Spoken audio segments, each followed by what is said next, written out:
Well, hello my lovelies, and a happy belated pancake day to all of you tossers out there, and a very happy St. Valentine's Day to you all. And I'm going to be cooking a rather special lunch.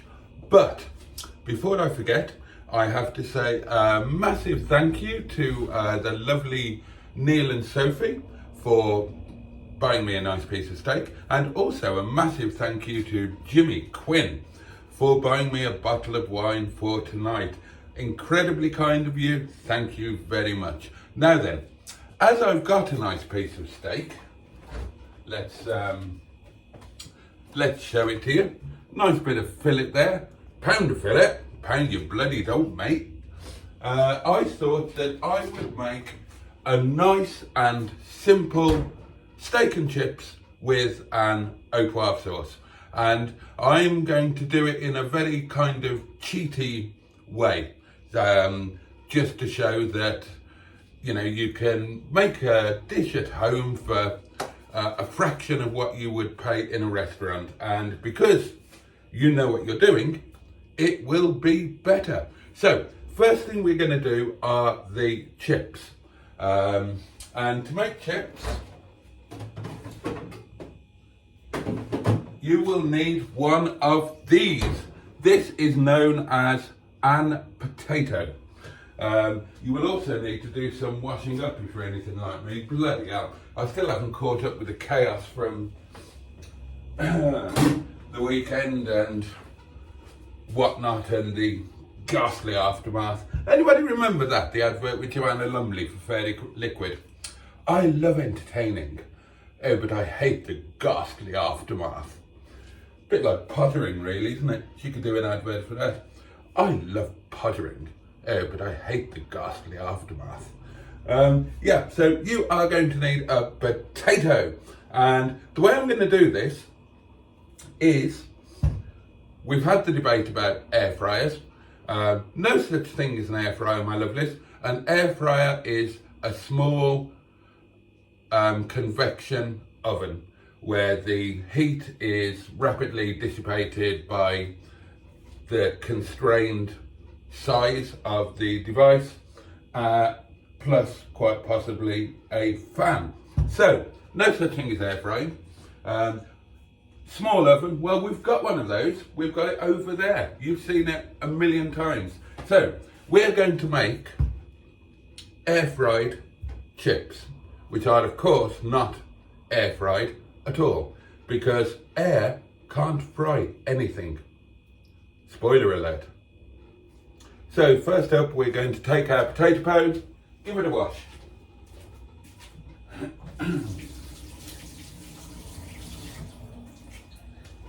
What we are definitely not going to do is peel it. No. Not on your Nelly, or anybody else's Nelly for that matter. Now then, we're going to carefully cut it.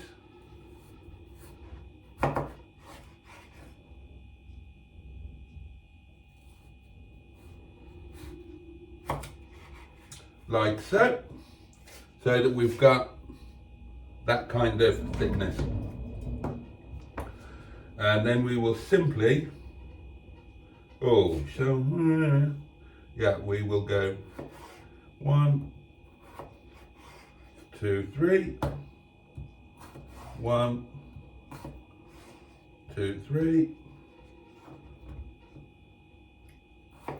1, 2 and 3, and finally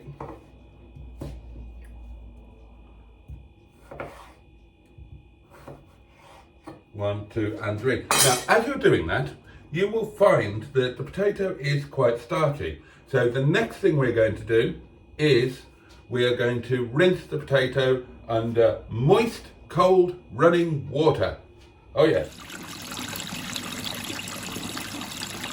Okay, having rinsed our potatoes, soaked them a bit, rinsed them a bit, got rid of as much starch as possible, the next thing we're going to do is You can't see, can you? This is really poor camera placement on my part.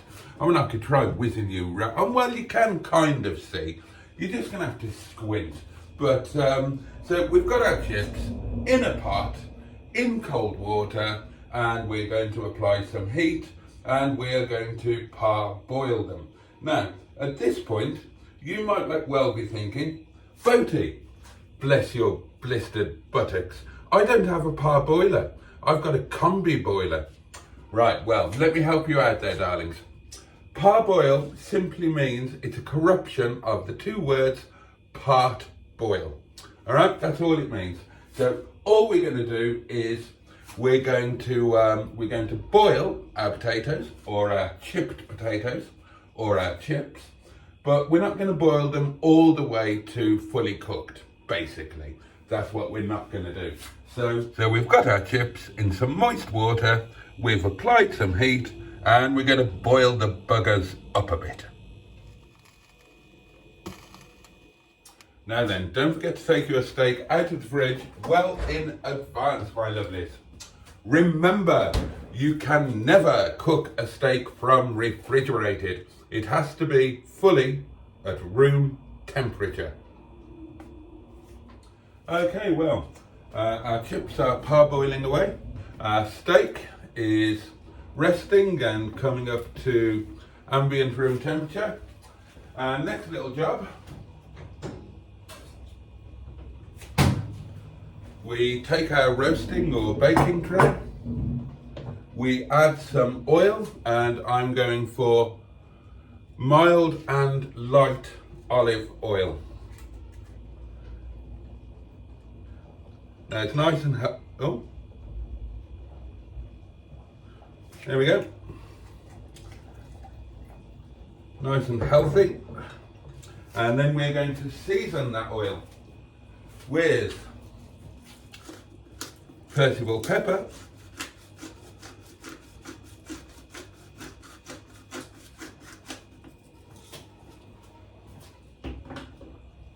and Miss Selena salt.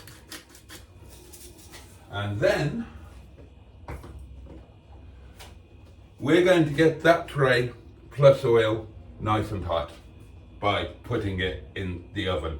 Did I need to add that, or could you figure that out for yourself?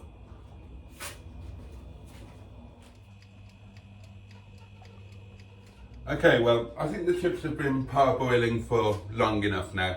It's not an exact science, just keep an eye on the damp things and don't let them get to the stage where they're falling apart. Okay, so let's drain our chips. And then it will be the next stage of the doings.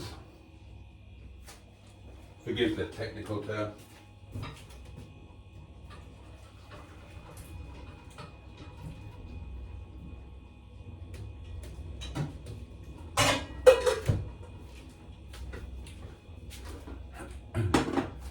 Just be a bit careful when you drain them, because if you've parboiled them for too long, they might be liable to fall apart.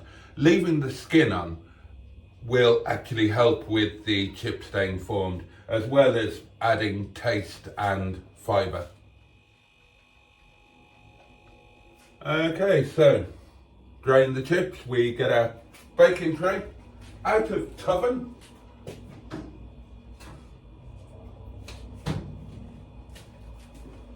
The oil is reasonably hot. Swirl it round, make sure it's all coated, and then we, quite simply, we bung our chippy chips in. Oh, hear the sizzle.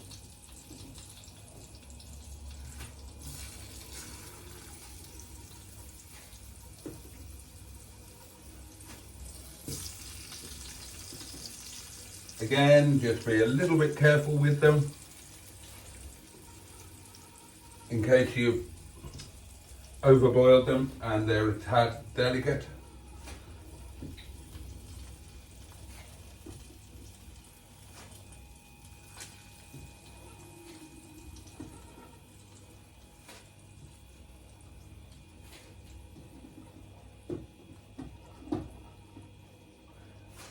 go. Pop you in there. Room for a little one? I should jolly well say so. Excellent. And then just add a little bit more seasoning.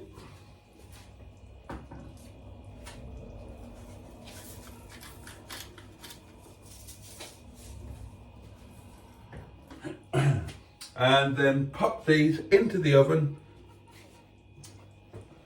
at a low to moderate heat, I would say. On my little mini oven, I'm going to put them in at 140 degrees.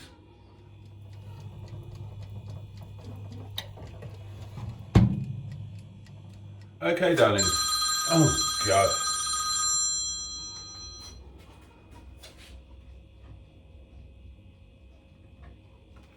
Hello. Oh, bloody filming then. I've got you on film.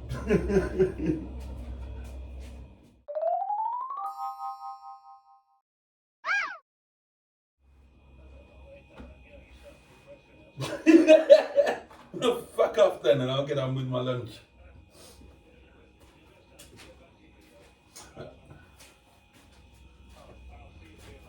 Okie doke, matey. Catch you later. Bye bye. Right, my lovelies, for the next stage you're going to need two different pans. You're going to need a small saucepan, or quite literally a saucepan, because this is what we're going to use to make the sauce. And you will need a pan for your steak, and ideally that pan should be a cast iron griddle pan like this chap here. Now then, your griddle pan, you're not going to put any oil or anything like that in there. You're just going to make it hot. The oil goes onto the steak, not onto the pan. Sauce we're going to make in a second, but let's get the chips turned over and have a look at those. Okay, our chips are doing very nicely indeed. So now we're going to turn them. Right, so that is the chips turned, and they're going to go back in the oven. We'll get on with the sauce. Now then, I love a really good peppercorn sauce or sauce au poivre with a steak. Now, if you have fillet steak like this one here, fillet has got less taste than any other cut. So a fillet in particular really needs a sauce. So I was taught how to make a really good au poivre sauce by a lovely gay chef. Really thoroughly nice chap, and he took me through it step by step, taught me how to do it, and I didn't even have to sleep with him. But if you're cooking for one, as I am now, it can be a bit of a faff. Now, there are some workarounds. What I would say is, any of those packet sauces that you can buy in the supermarkets, whether they're granules that you add water to, or whether they're the actual sauce in the refrigerated department that you just warm up, I wouldn't touch any of those. I like a classic, fiery, boozy, hot, spicy peppercorn sauce. I don't like the creamy type with loads of cream in there. What I'm going to recommend to you is this.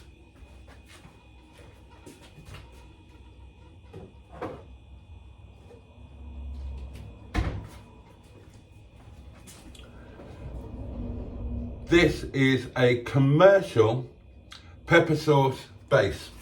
So you can use this. It's healthy. It's very tasty. All you need to do is to just customize it a bit, personalize it a bit. So put a good glug of booze in there if you fancy it, some cognac or some wine, and you know, maybe add something in there to add a bit of an extra kick. That's entirely up to you. But this is a really good cheat, if you like, without being a total cheat, and without being the sort of cheat that's going to give you an end product that is less than. I promise you, with this you can make a really good sauce. add some cold water to your saucepan. Add your sauce mix. I can't give you an exact amount. It's just trial and error, quite honestly. Now remember, the water has to be cold. And what you need to do with this is you need to bring it up to heat very, very gradually. Don't forget to add in your extra little bits and pieces. I'm going to add in some a lump of black pepper, some extra whole green and white peppercorns, and a good glug of white wine. And then you put it on a very, very low heat, and you gradually bring it up to heat and allow it to form. These are not like gravy granules. You can't just add boiling water and stir them. It's not going to work. You have to put a bit of effort into it and a bit of time into it. Oh, you could literally put time in if you wanted to. There we go. The sauce is beginning to come together. I've added the wine and the pepper, and we're going to whack the heat up on that in a minute. I've got the griddle pan on and heating up. Let's season the steak. Okay, my lovelies. The steak is now pretty much at room temperature. So, next job is we need to prepare the steak for cooking. And I'm going to take extra virgin olive oil for this job. And what we're going to do is we're going to drizzle the steak with the oil. Now, never be afraid to use your hands when cooking. So we need to make sure that all elements of the steak are nicely coated with the oil, and then we're going to season. And I would suggest that when seasoning your steak, just use freshly ground black pepper. Honestly, with a good piece of steak, you just don't need anything other than really good freshly ground black pepper and really good olive oil. There we go. And then again, give it a good swirl around.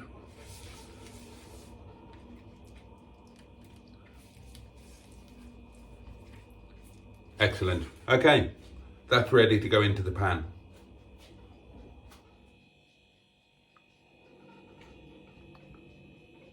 I'm going to inch the heat up on the sauce just to finally bring that together and get it to thicken up nicely. It won't take long now. Chips are looking good. Again, don't forget to warm your serving dish or plate or whatever it is you use. Never ever serve hot food on a cold plate.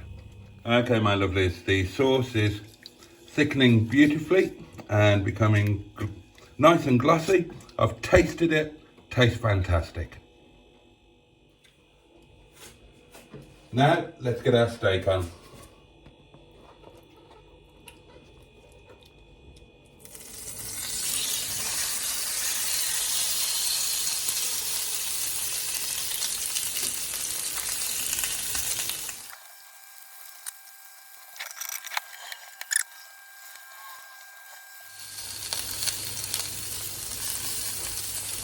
Let's give that a turn.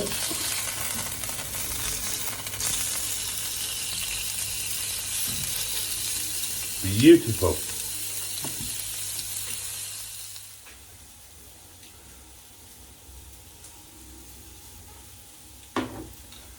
Okay guys, remember to check that the steak is the way that you want it. Only one way to do it, by touch.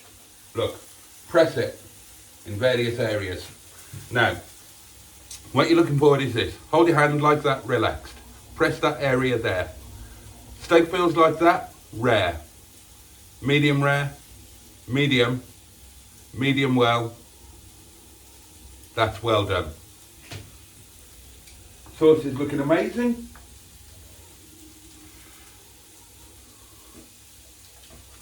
And tasting pretty good too. Okay, taking the steak off the heat. Now, remember that your steak needs to rest. So when you've cooked it, you need to rest it in a warm place for at least as long as you've cooked it. Otherwise, it's not going to be as succulent as it should be.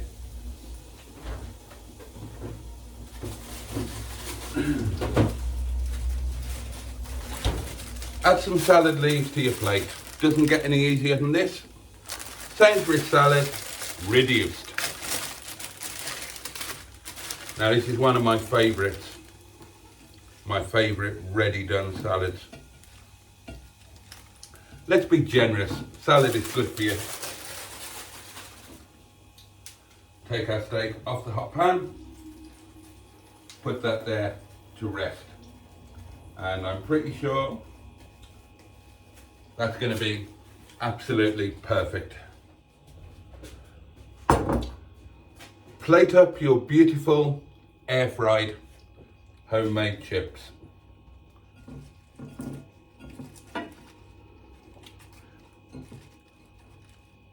You might want to dare to be a little bit artistic. And again, don't be afraid to use your fingers. That's what they're for. Make your plate a feast for the eye as well as the palate.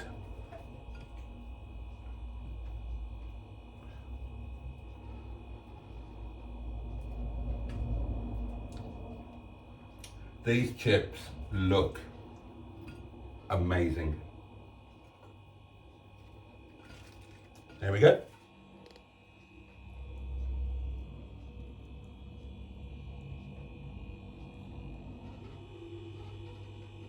Each to their own, but for me, that is perfect. Right. Let's get the steak on the plate. Like so.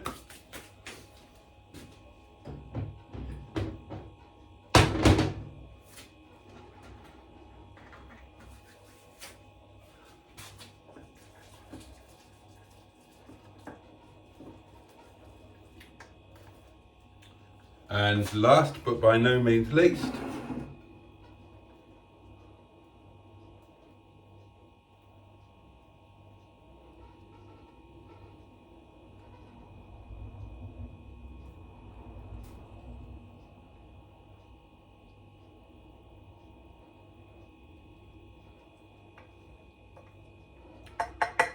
our sauce. And there you have it. Steak and chips with peppercorn sauce. Lovely. Well, there is absolutely nothing wrong with that. Utterly delicious. And on that note, pachu and bosh.